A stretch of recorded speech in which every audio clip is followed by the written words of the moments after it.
This is Jason from Ingested, aka the Slam King, and you're watching RichardMetalFan. Hey everyone, welcome back to another episode of RichardMetalFan Interviews. This is episode number 32, and welcome to the new year. Here we are in 2022, and what a better way to kick off 2022 with interviews than we're going to be talking to Jason Evans of Manchester, England's owned Ingested. We're going to be talking to him about him getting into metal, pretty much the history of Ingested, pretty much from where he began up to now, as well as like playing live, like songwriting, lyrics, as well as like the UK metal scene. So without further ado, let's go talk to Jason. So what's up, guys? I am here with Jason Evans of the almighty Ingested. Jay, how are you doing today? I'm good, mate. I'm good. How are you? Doing pretty well. First off, I just gotta say I love your little background, the Slam King. Just looks fucking brutal. Yeah, good story behind that. The vocalist from the band Distant, Alan, he designed this logo for me. All right. The logo that I use on my like Twitch streams and YouTube and stuff like that. But yeah, the vocalist out of Distant designed it for me. Really awesome. And one thing I want to ask before we get started is how did the nickname the Slam King come to be? I've always wondered that. Well, originally, the band Ingested ended up with the moniker Slam Kings or whatever, and I was trying to think of a name for my Instagram account, and I was like, let's try and piss some people off. So I've called myself the Slam King to annoy people. And yeah, it worked. And then I decided I'm going to go and get it tattooed on my knuckles. Wow. So that's a long-term commitment. More. Yeah. I'm dedicated to pissing people off. And hey, I think my Mancunian heritage, I think. Yeah, and I think you're doing a good job with that. but hey, you don't piss me off. All right. Well, this time, yeah, we'll see how the interview goes. All right. So yeah, now let's get to the good stuff. So basically, the format is we're just gonna go through your catalog, your journey from where you began to now. But let's just dive right back into the beginning.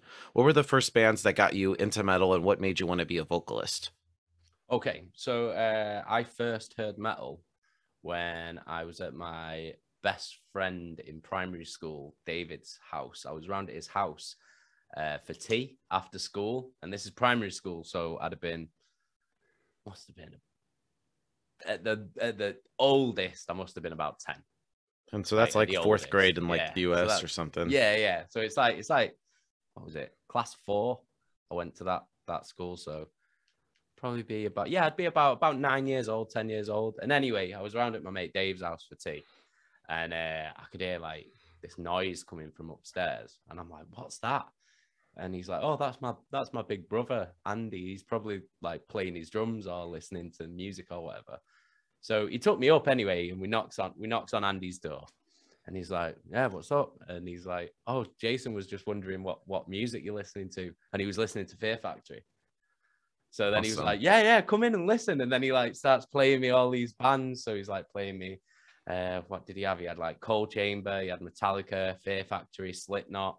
No, had Slipknot come out yet? No, Slipknot wasn't out yet. So it would have been like really early, like Roadrunner stuff, like the Fear Factory albums. Yeah, because Slipknot didn't come out till 99. 99, 98. So yeah, it'd have been like, I know it was Demanufacture. Yeah, because it was 95. Yeah, he lent it to me, and I took it home, and I copied it onto a little cassette tape, because I had cassette tapes back then. I didn't have a CD player, like a Walkman. Like I had my mum's stereo, so I put the CD in and copied it onto a little tape, and that was how I first started getting into metal. And then the way I ended up being a vocalist is kind of by accident, really, because I used to play drums not very well. So wow, I didn't even ever knew that.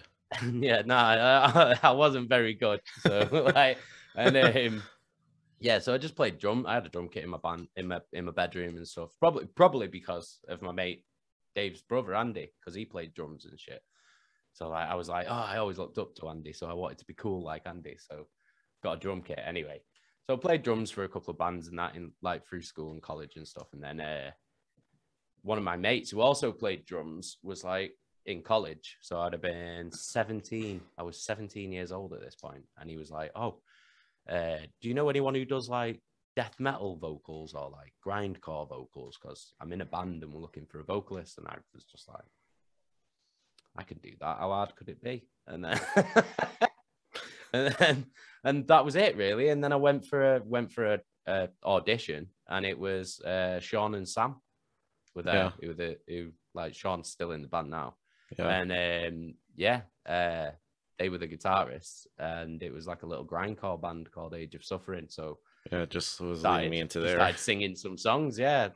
Before that, I went home and recorded. Do you remember them? Do you remember like those old like desk microphones that were like, it was like a fucking, it's like a stick, and then it had like a little microphone on it, and you used to use them on like fucking Yahoo Chat and MSN Messenger and that shit. I was like way late to like that kind of technology. Right. Well, anyway, we used to have these shitty little microphones, like not like this bastard now, not like these fancy ones. And it was like a shitty little desk mic. And I went home and I recorded myself singing.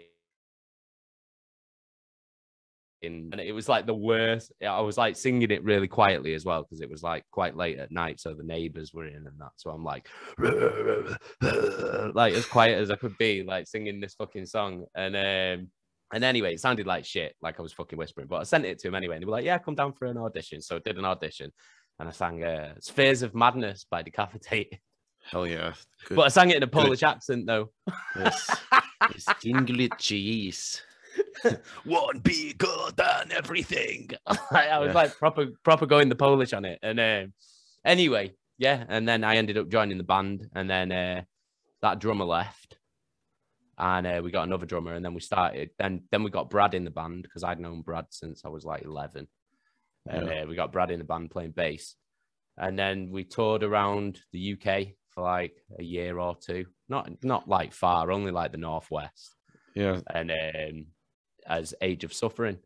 Yeah. And then eventually we met Lynn, and we got rid of the old drummer and got Lynn in, and we were like, right, well, now that Lynn's here, this has unlocked an entire like new area of music that we always wanted to go into but couldn't at the time because of the limitations of the band members that we had at the time. And and then we decided to scrap all our old songs and start from scratch. Yeah, and that was it. And then the rest is history, as they say. Yeah, and it was crazy because you guys had pretty much the same lineup from the start of the band up till like 2019, until Brad left, which we'll get there later on. But the first thing I'd like to talk about is like the Northwest Slam Fest like little split thing that came out. Yeah, it was 07. I think it was like 3 bands. It was Crepitation, Castrated, and forget what was the other band.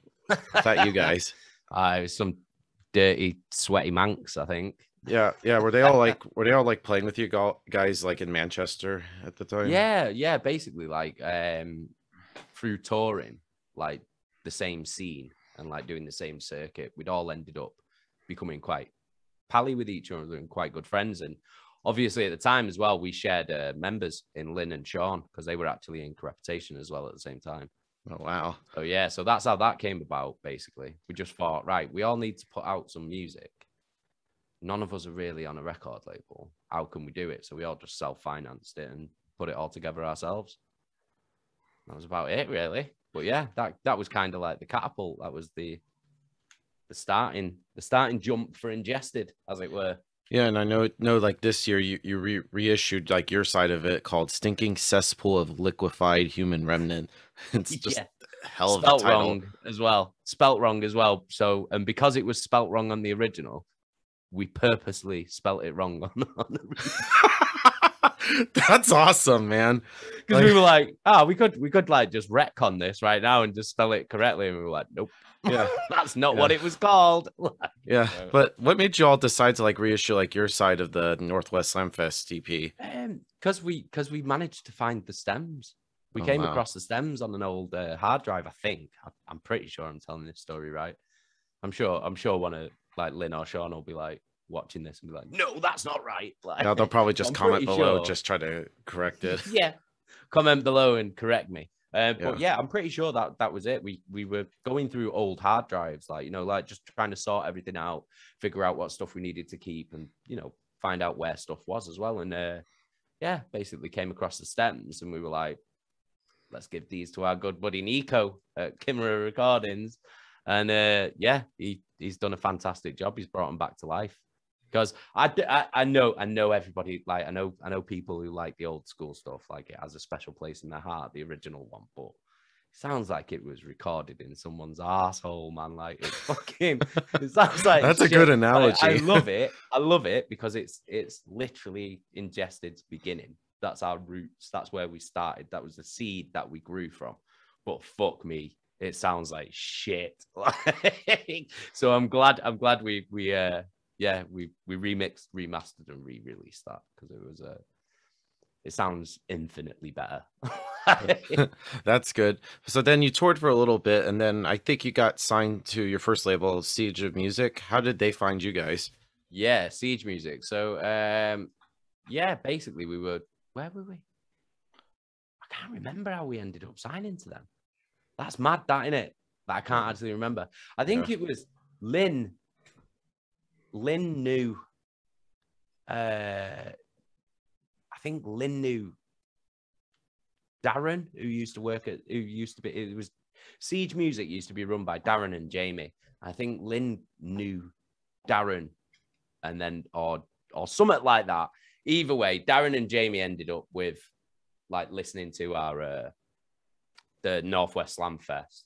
And I think they came to see us at a show in London that we played. I think we played a show at the Purple Turtle. I might be wrong again. I'm probably going to get corrected. That's also a cool club name. Yeah, it was a cool venue, that. What is it, like a tiny venue, like a club or something? No, it's not like a big venue. Yeah, it's like a bar. Yeah, because you were saying, sorry, you're saying. Yeah, Anyway, we played this show at Purple Turtle, and I'm pretty sure it was Purple Turtle. Yeah. And Darren and Jamie came, and then basically they were impressed with what they'd seen and what they'd heard, and signed us. And then shortly after that, Surpassing the Boundaries of Human Suffering came out. So there it is. Yeah, but I have like the I think it was 2016 reissue. The reissue, yeah. Has that got any bonus tracks on that one? Yeah, it's the Revered by No One for Royal, which we'll talk about in just a sec. That's the best version. But this was still probably my favorite album from you guys. Like, I mean, I like everything you guys have done. Cheers, from this to where only God's made tread. I just think, like, you've just evolved from the first to now. It's just insane. And you know, the last time I saw you all in Atlanta, you played this album in its entirety. What was that whole thing to, like, revisit some songs that you haven't played in a long time? It was great. It was great. Like, Lynn will be like, no, it was horrible, but I enjoyed it. Like, it was good to revisit him, because the thing is, now we're coming up on our 16th year now. Yeah, so it's crazy. Like, we've got, like, so many songs, and, like, we've got a proper back catalogue of albums now. And it's like, it's getting to the point where we're having to say goodbye to older songs, because obviously we've got to bring new ones in. You're just like, eat. Yeah, but it's like, we wanted to make it an event and make it special and make it something that you wanted to come and see, because we wanted to give these songs the attention and the send off, not forever, but, like, for now, like, that they deserved, because we know that for a lot of our fans, they love that album. We love that album. Yeah, but realistically, we can't keep playing the same songs. Yeah, you can't play, like, Skinned and Fucked or Fucked for the rest of your life. We can certainly bring them back every now and again. Like, do you know what I mean? It's not the end of them forever, but I mean, like, realistically, like, at the moment, we have to say goodbye to some songs for a bit, like, because the type of music we play, we can't play like Metallica, where they'll play for 3 hours. Yeah, because, like, you physically can't fucking play that for 3 hours. Like, can you imagine that? Yeah, imagine that shit for 3 hours. Like, who the fuck wants to listen to it? Yeah, you could do, like, an evening with Ingested, just play for, like, 2-3 hours. I mean, I know Dream Theater and Machine Head did it. It would be interesting for a death metal band to do a 3-hour show. Mate, by the time you get into like hour 2 mark, everything's going to sound like shit. Yeah. Of course it is. Of course it is. No one's supposed to do those noises for fucking 3 hours, man. Yeah, but yeah, like we just go on. Sorry, what? Yeah, but do you have like a different perspective about this album now as opposed to when you first put it out? Yeah, absolutely. Like I appreciate it a lot more than I did when it came out. Because I mean, like when you do your first album and you're young, because we were young, like we were like about 19, 20 maybe, when we wrote those songs and stuff. So it's like when you're young and you put your first album out, it's like super exciting. You're full of it, full of beans, full of like the energy and shit like that, and you kind of don't really like take the time to appreciate what's actually happening, if you know what I mean, because you kind of get caught up in it all. Whereas now it's sort of like, especially with doing like the 10-year anniversary tour, it was like we did that like we did it all over the world. We did it like not all over the world, but like over most of the world. We did America and Canada. We did Russia. We did Eastern Europe, the UK. Like we did a fair whack of that with that fucking tour. So it was like to play it in its entirety and to see everybody appreciate it 10 years later. It like gave me a new appreciation for it. All right. Like and a new respect for like just the impact that like your roots have on you as an artist. Do you know what I mean? And on the fans as well. It's just like it's just amazing to see. And like, you know, I know everybody loves that album, like and no, we're never gonna make another album like it, probably, because we've already done it. But it's like I love that people love that first album so much because it's always going to be there. It's never going to go away. Like you can always go back and listen to it and enjoy it as much as you want. Please do. All right. Okay. So moving on, we get to 2011. You dropped Disruption. Was there kind of like pressure to follow up Suppressing? Yeah, it was a bit. We were in a bit of a strange place, like because we did it. I personally don't feel like when we were putting that second album out, we knew who we were as a band. I think we had no idea. We were just trying to figure it out.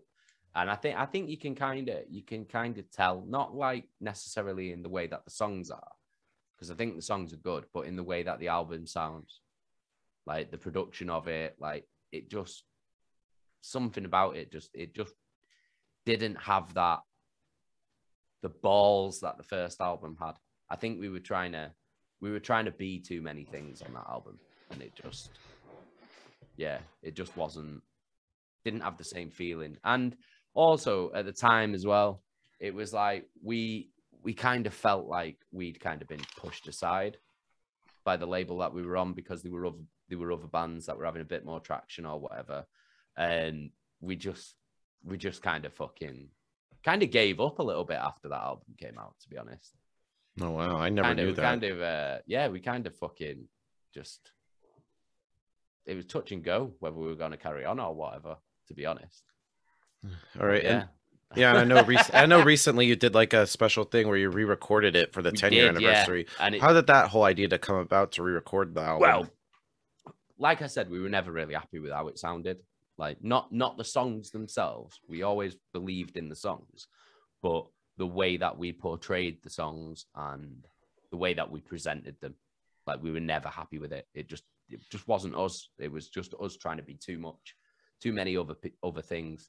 And we were like, right, we need to do something with the Disruption and make it better. And originally we were like, right, let's try and get hold of the stems and see if we can remix and remaster it and see if it's, or even let's just check the stems and see if the stems are any good, because if the stems are shit, then we'll just figure something else out.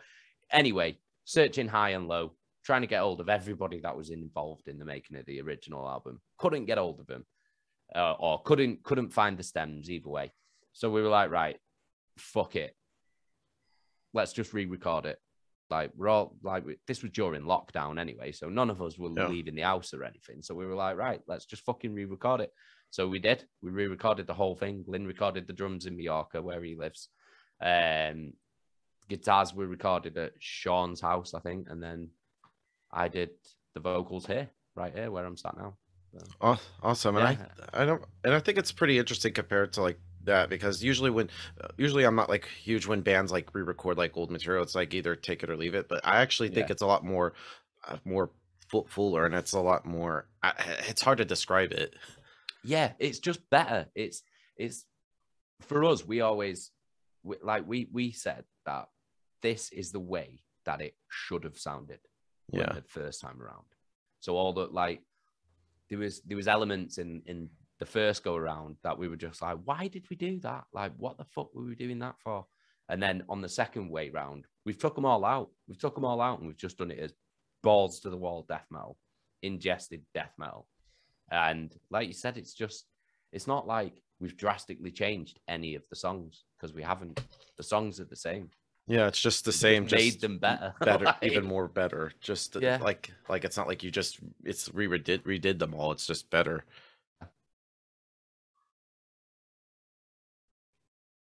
Yeah, sorry, I lost you there. Yeah, I'm just saying, like you just did it. You didn't like change the songs completely. You just made them better. Yeah, exactly. Just it's a spit shine, isn't it? All right. It's a redo. It's just doing it the right way, the way it should have been done the first time. All right. And so in between the Surreption and the Architect of Extinction, you released the Revered by No and Feared by All EP. Was that sort of like something to hold fans over to release the Architect of Extinction? It was. I'll always say that the Revered by No and Feared by All EP was like a turning point for the band, because after the Surreption, like I said before, we were at the point where we were like, do you know what? Fuck this. Like, fuck it. Don't want to do this. It's just like not worth it. Do you know what I mean? And then I can't remember. Something happened, and all of a sudden we just had this like fire under our asses, and we were so angry and we were so bitter. Everything. Like at that time, we were bitter. We were angry. We were annoyed at the record label. We were annoyed at the scene. We were annoyed at other bands. Just like, fuck this. And well, read the lyrics and listen to it. It's the angriest we've ever sounded. Venom. And when that came out, we were just like, when we heard it, when we actually got the final mix back, and we were just like, holy shit. We were like, right, okay. And then, from that point on, that was when we just started fucking kicking it into gear. And then we started writing for Architect of Extinction. But yeah, that EP, that was like, I think that's probably the most important thing that we've released, like personally to the band, as in like the impact that it had on us, like as an actual band. Like, because that was like, yeah, all right, we're back. Do you know what I mean? Yeah. We're not going anywhere. Yeah, and I'm still trying to have the actual physical copy separate, because all I have is like the bonus tracks from all that tagged along. Yeah, there was only 500. Yeah, I know my buddy, you probably know him, Ryan Thurtles, who's Super Metal 1993. Yeah, he's a buddy. Ryan, yeah, he's another good buddy of mine. I've talked to him a bunch. He actually has it, and I'm like, you lucky bastard, because I see it pop up on like Discogs or eBay for like a couple $100. Yeah, they're all hand signed as well, hand numbered. We sat in Sean's front room, hand numbering them bastards. Took a whole afternoon. Wow. I'm surprised y'all didn't get the like carpal tunnel from like signing too much. Yeah. No, it was a whole afternoon, that, like, fucking hell. But Sean's got number one, I think. I'm pretty sure Sean's got number one. I'm sure he had number one, little bastard. But yeah, moving on, we got the Architect of Extinction. Shitty thing is, I lost the CD booklet from when I saw you on the Despised Icon. But you know, I'm trying to find like another book copy so I could try to get it signed again. But that I feel like we've just re-released that. Oh, you did? Yeah, I didn't. I never knew that. I didn't even knew that. Yeah, it was through Transcending Records or something. Yeah, I know they did the vinyl. Yeah, because I know this one I have was I think it was released through Century Media. Yeah, did you all like sign with them at that point? Because I don't remember ever. Yeah. So that was when Siege of Amida like ended up. I can't remember whether they got bought by Century Media or Oh wow. there was some kind of merger or some kind of partnership. Anyway, so that CD was released through Century Media. Yeah, yeah, and I think that was around that was our only. Yeah, you're saying. Release. Yeah, sorry, this thing keeps cutting out, but yeah, you were saying that was the only release. It's all right. It's all right. Yeah, that was the only release that we did on Century Media. Because after that, I think we emailed him asking to be released from the contract, and they just emailed us and was like, "Yeah, okay." Well, just that simple. No, like lawsuits or anything. Sweet. Okay then. Oh, that was easy. Yeah. So that was that. But Architect of Extinction, like I think that's the most out of the albums. That's the most brutal, I think. Yeah, it's definitely everything on it is brutal as fuck. The vocals are brutal as fuck. Yeah. The drums are ridiculous. The guitar's just biting. Like the guitar tone in it is just like it's like a buzzsaw. But yeah, I fucking love that album. That was the album that got us over into America. Yeah, I think this was also around the time when I first heard about you guys. I think I know Ryan Thurtle actually, Super Metal actually posted about it, and I saw other people, and that's pretty much right around the time when I first heard you guys. And I was like instantly hooked. Well, yeah. Well, the funny thing is, right? That was the album that basically got us an American booking agent. Dan DeFonts with Continental Concerts. He's our US booking agent, and he'd heard that album, and that was the one that got us over there. And the funny thing is, what I was saying is that Century Media never released that album in America. Oh shit! I never knew. Never got an American release. Only got released in Europe. Oh wow! I never knew that. I think I got it from eBay a couple years ago or something. I can't even remember. Yeah, it never ever got released in America. Yeah, but what was like that first US tour that you can remember? And were you like nervous being as like you all were established in like UK and Europe? Were you like nervous coming to the US? We were just excited. It was the first one that we did was the Devastation on the Nation tour, and it was with Origin and Crisian. Well, damn, what a lineup! Yeah, and it was great. We were just super excited, and we were opening as well. Yeah. Yeah, what was like the fan reaction to when you guys first played? Chicago. It was great. I mean, like it was as great as it can be for an opening band when it's your first American tour. Like, so it's like we were playing to half-empty venues because we were on early, but everyone who was there like had a fucking great time. And for me, that's all I give a shit about. As long as like I'm not bothered if it's like 5 people or 5,000 people. As long as everybody leaves with a smile on the face, I don't give a shit. Like, do you know what I mean? That's my job done. So like, yeah, it was great. It was really exciting. It was super exciting, and I think it was a really good first tour to start on. Yeah, we learned a lot on it, and yeah, like it was the start of many bigger things to come over in America. Yeah, because then I think I remember first seeing you all for the first time. You played 2016 Summer Slaughter with like Cannibal Corpse, Nile, After the Burial, Suffocation, Cartifex, like that. God, that's still probably, in my opinion, the best Summer Slaughter ever. Yeah, it's definitely the best Summer Slaughter ever. It was definitely the best Summer Slaughter ever. Yeah, and I remember you all ended it in Atlanta, Georgia that year. It was awesome. The Masquerade, wasn't it? Yeah, Masquerade. Yeah, it was a sick show. That show. Fucking hell. Yeah, and I remember like during like Carnifex's set, like my buddy of mine got like hit in the nose and had to be taken to the hospital. Damn, that was crazy. Yeah, I think I sang on stage with Carnifex that night. I did lie to my face. I can't even remember. It was just. I think so. Yeah. Yeah, that was that was a sick show. I wish I could go back and relive it again. Yeah, that was an amazing tour. But yeah, and after that tour, I got sacked from the band as well. Oh shit! Really? Yeah. What happened? Yeah. I never knew that. What happened? Have you not seen that interview? Right, we did an interview like recently. There's the videos on YouTube where we talk. I talk about it more in depth on there. But like basically, we were just fucking constantly pissed like drunk, like the whole of that tour.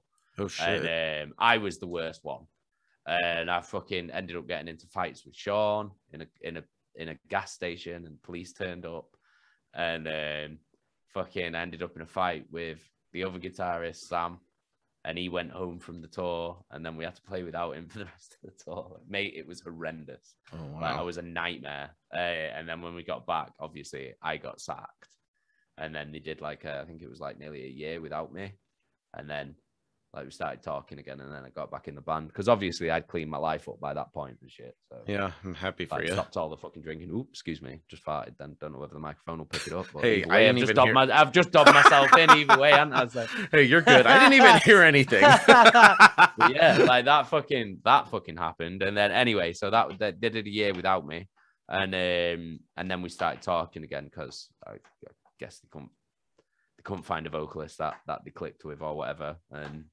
obviously I'd cleaned my act up by that point. Yeah, was that like around 20, like up until like 2018? I was allowed back in the penny pouch. Awesome. So I think after that you released Level Above Human in 2018. I loved. So yes, I think it was the first. That was first one on Unique Leader Records. How did they find you guys? That's right. Well, they found us through Dan DeFonts, our booking agent. He helped us get the deal. Him and Bryce helped us get the deal with Unique Leader Records, and we got the deal with Unique Leader Records just before Summer Slaughter, I think, or during Summer Slaughter, and then obviously I got sacked for a year. And then I came back, and then that was when we went into the studio and recorded Level Above Human. Yeah, and I'm glad that you all were able to work things out. Yeah. So am I, man. Yeah, it's not Ingested without you. Well, it's not Ingested. Well, it's not Ingested without me, Lynn, or Sean, man. Like we're the trifecta. Like so, it's like like we're the ones who are still standing after 16 years. So. Yeah, I mean, it was like, it's one of them things as well. It's like you're young as well, you're stupid. Do you know what I mean? There's all kinds of things that was like, do you know what I mean? You have to do a lot of growing up. It's like, it's one of these things as well. So we've all grown up together. So we do fight like cat and dog, but we are like family as well. Yeah, like brothers. Like, yeah, we fight like brothers. We fight like family. We don't anymore, like, obviously, but now we just use our words. We've all grown up. Totally. So like, what was that whole album cycle like? Because I think I saw you back in 2018. You played with Enterprise Earth. Like, you toured with Enterprise Earth a bunch. Like, you did Summer Slaughter. We have, yeah. Then you did this, and you're about to do this other tour. Yeah, that's right. Which we'll get into. But I remember for getting this album, like, I think it was right around the time, and then I think you all did like that little tour together with the Enterprise Earth. I think, remember, you played like this little place called Connect Live in Ackworth. It's like a church with like a coffee shop in the middle of nowhere. It was pretty interesting. Yeah, I remember. Yeah, I remember. I remember it. Yeah, I remember they had like a curfew, so you had to cut your set or something. Yeah, it was on that really low. Was it like a really low stage?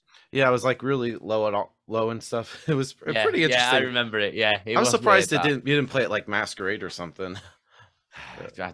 I think at that point, like, us on our, like, because we were headlining, weren't we? Yeah.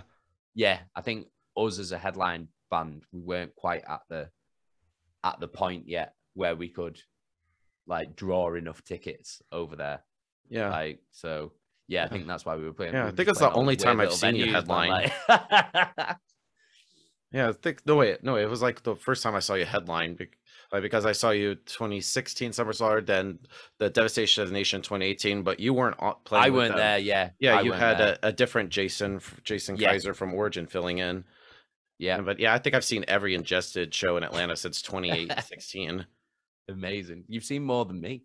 Yeah, because I weren't there for one of them. So. Yeah, but then moving on, we got the Call of the Void, which came out 2019.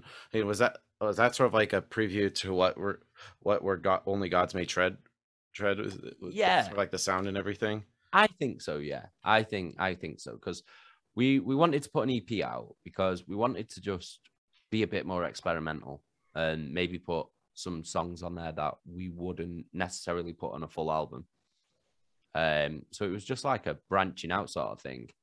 Like as you can tell with Eternal Kingdoms 1 and 2, it's like so that is so far out there from anything else that we'd done before, really. I mean, like we'd kind of touched with a little bit of melodicness, like on Last Rites, maybe on Level Above Human, but apart from that, like everything had really just kind of been ingested by the numbers, really, from album to album. So yeah, with Call of the Void, we just wanted to just do whatever we wanted to do, basically. And it's like, it's always with the EPs. I think our EPs are like milestones, I think, that cap off certain eras of the band. Yeah, it's sort of like a different chapters. Yeah, they're sort of like bookends for each, like you said, like each chapter of Ingested. So yeah, it was kind of like a precursor of elements, at least, that you would then see on Where Only Gods May Tread. Right. But yeah, I still think it stands. It's really just the centerpiece tracks, which is Eternal Kingdoms. Yeah, like they really go hand in hand with each other. Yeah. Like you have to listen to them both as a piece. But yeah, like they just stand out, even against like what we did with Where Only Gods May Tread. I still think those two songs like stand out like sonically from everything else that we've ever done. All right. Again, it's another important EP. Yeah, so then you toured for a little bit, but then I think it was around the time when Brad left the band. Like, why did he end up leaving? Because I don't think really nobody's ever asked that. He just didn't want to tour anymore, basically. Yeah. Like we'd made the choice to go full time as a band. I think it was like the year before, so we were touring, which is why I wasn't on the Devastation tour. Yeah, because I was still in the process of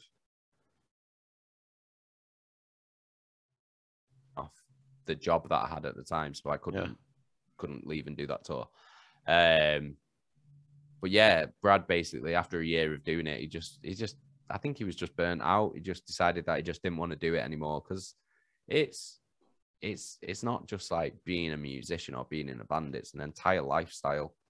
Like I don't mean that like as in like, oh, it's a lifestyle. I mean like you touring, like your year is so weird and everything can change at a moment's notice, and then when you go on tour, it's like loads of hurry up and wait, and you're sitting in a van breathing in each other's farts for like fucking 16 hours and shit. Do you know what I mean? It's like, but for me, like all of that shit is worth it for the half an hour to an hour that you're on stage. Like, do you know what I mean? Getting to hang out with all the fans or whatever, and you know, meeting everybody and signing shit and playing a show and watching everybody like have a fucking great time and sing lyrics back to me and stuff like that is all worth that 10% of being in a band is worth like the 90% of shit that you have to deal with. Right. And it was crazy because so you all had the same lineup for like 13 years at that point. Yeah, it was. Yeah, but for him, it just that balance wasn't enough anymore. Do you know what I mean? It didn't. The pros didn't outweigh the cons anymore for Brad. So, and that's why he left. And we were just like, obviously, I was devastated because, like, we've been best friends since we were like 11. So, like, for me, it was like, oh God, I'm losing an arm here. Do you know what I mean? Yeah. But like, do you know? I mean, yeah, it's fucking. Yeah. He's super happy. He's got like a job and everything. He's just living the normal life now, isn't he? So like he's super happy and everything. So I'm mega happy for him, man. Yeah. Do y'all still keep in touch? Yeah. We like, me and Brad both paint Warhammer. Well, he does it for Warhammer, whereas I do it for like Dungeons and Dragons miniatures and shit. And we play Dungeons and Dragons as well, like every now and again online and stuff. Cool. So, yeah, it's cool. All right. So who's playing bass with y'all now? Because the last two times I saw you just did like backing tracks. Yeah, just backing tracks. Yeah, that's it, man. Yeah, do you ever more space in the van, isn't there? Do you know what I mean? True. But do you ever get like shit from fans be like, oh, I wish you all would just have like an actual bassist and not use backing tracks? Because like when I see a band, what they see them, I want to see what they could do on a CD is what they can do live. Yeah. I mean, sometimes some people say, oh, when are you going to get a bassist and that? And it's like, well, we might do. It's just at the moment, we just don't want one yet. Yeah. Do you know what I mean? It's like we're happy as we are. Yeah. But like, I guess like in time, we probably will get a bassist. Probably will. But like at the moment, we're like, we're quite regimented right now. Like our live set is like everything's like fucking tight as a mouse's ear or whatever, or a gnat's ass, however the phrase goes. But like, it's like, do you know what I mean? It's like, yeah, we're comfy at the moment. So I think bringing in another element at the minute, like at this moment in time, would rock the boat a little bit too much. So we'll let us get comfortable, and then we'll approach the bass guitar situation another time. But on our albums, bass is provided by Dom Grimard from Last Felony. Yeah, didn't he record on that Where Only Gods May Tread? He did all the bass tracks on there. He did the Surreption as well, I believe. I think. Yeah, I don't even remember that. I think so. On the new version of the Surreption, I think Dom did the bass. Oh yeah, I thought we were talking about the old one. I didn't know almost forgot about the old one was Brad. But yeah. But yeah. So he does. He's played a few shows with us as well in Canada. Oh really? Which was cool. So he just got up on stage and just slapped a bass. Yeah. Well, we organized it beforehand, like, but he was like, "Well, I'm gonna be at the shows anyway," and we were like, "Right, bring it."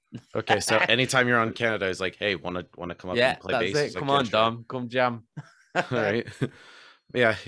All right. So then so this is of course your latest album. Like I know you're about to finally just start doing the touring finally. I think it started. Did you also do like tours in like UK and stuff? Because I know you did the live stream, which is awesome. I saw that last Halloween. Cheers. We've literally just done a UK tour with Bleed From Within. Then hell yeah! Now. Hell yeah! I love them. I'm trying to get like Scott on here. It'd be awesome. Yeah, he's awesome, man. Yeah, I've talked to him about it. He's down. I just haven't gotten around to doing it yet. Yeah, he's sick, Scott. He's great. They all are. They're all fantastic. We shared a bus with them, and it was just it was like the best tour ever. Like everything was just so smooth, so easy going. Everyone. Oh shit! Sorry, I'm just nearly decapitated myself. 1 second. Right. Yeah, everything was like just a perfect tour. Easy going, no fuck ups. It was just perfect.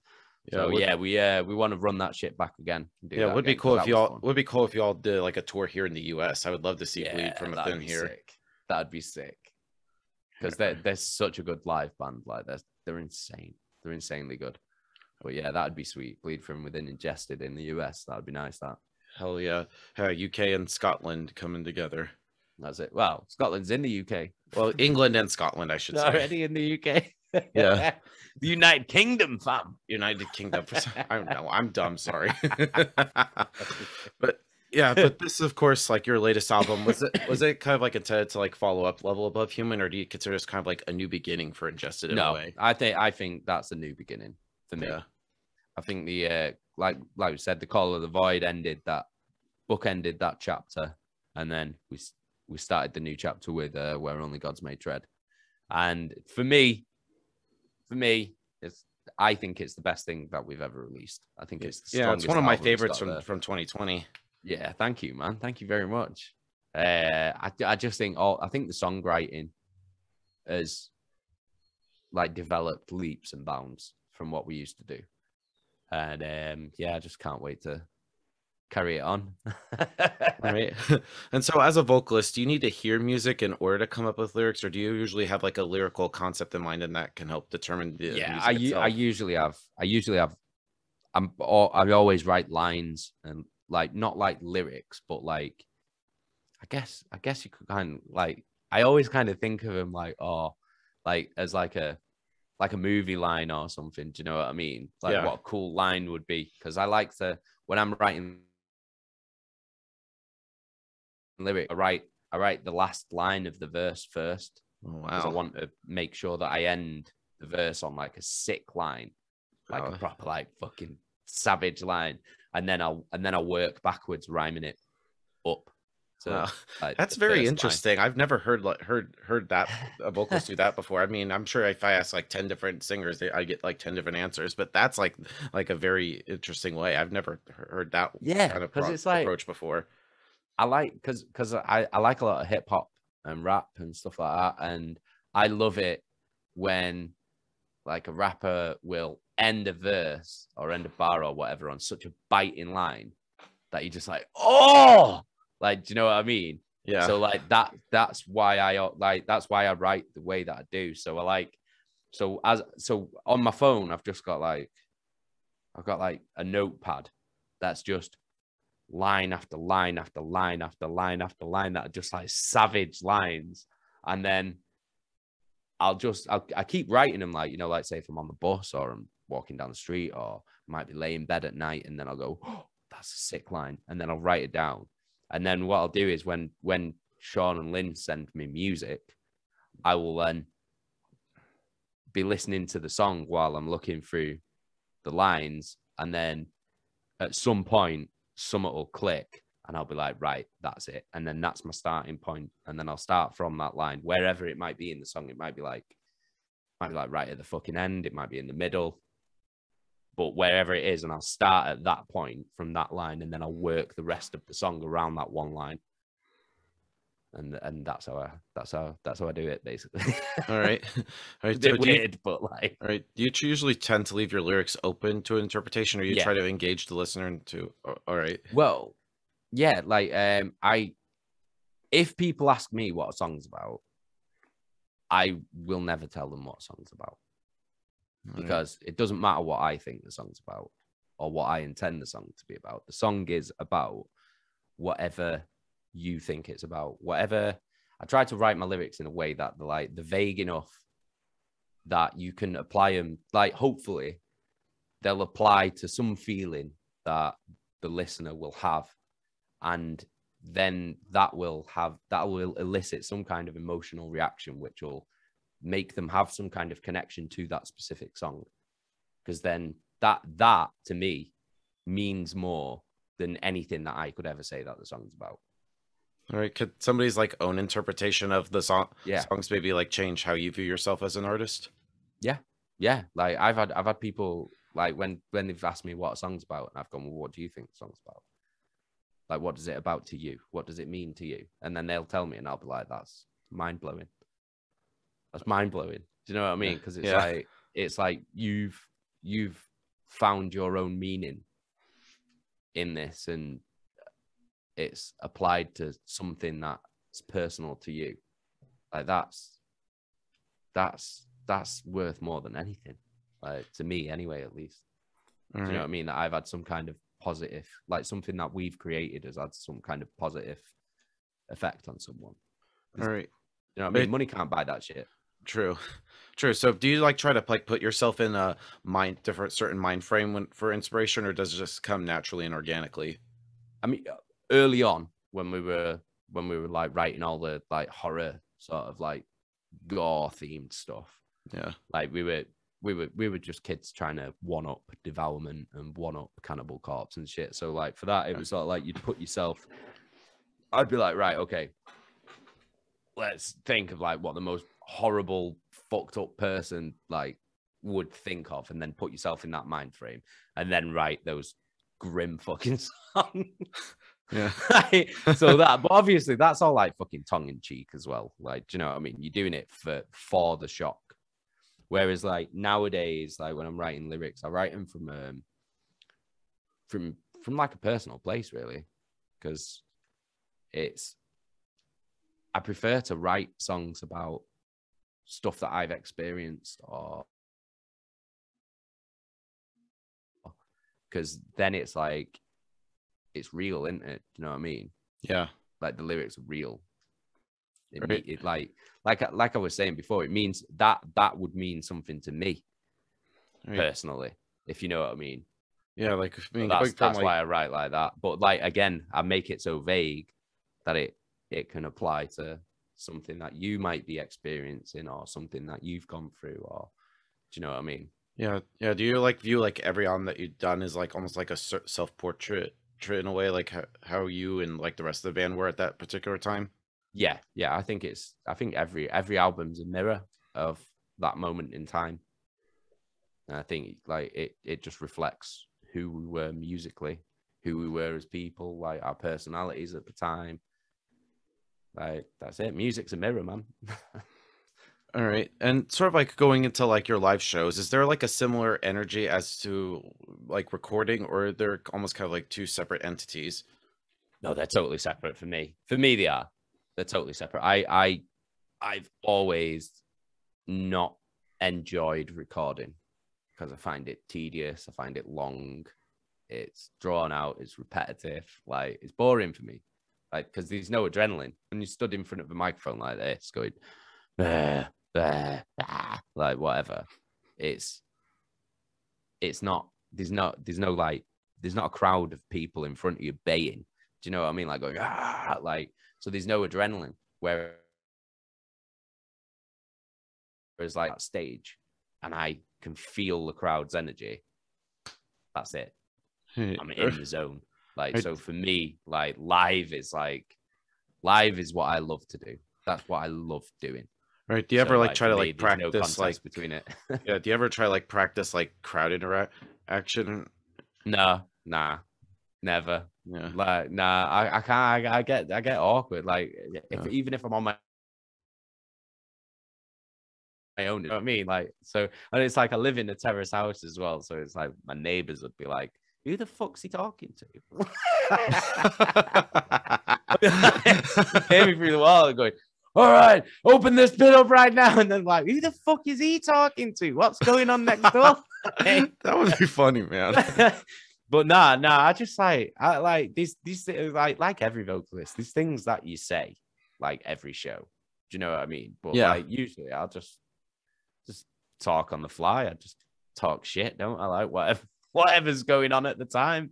We can see something in the crowd, like I might mention it or whatever. Like, but yeah, I don't like rehearse any shit. Like it's just kind of like I'll like day one, I'll start the tour, won't have a fucking clue what I'm gonna say to anyone about anything in between songs or whatever. I'll just kind of make it up on the spot.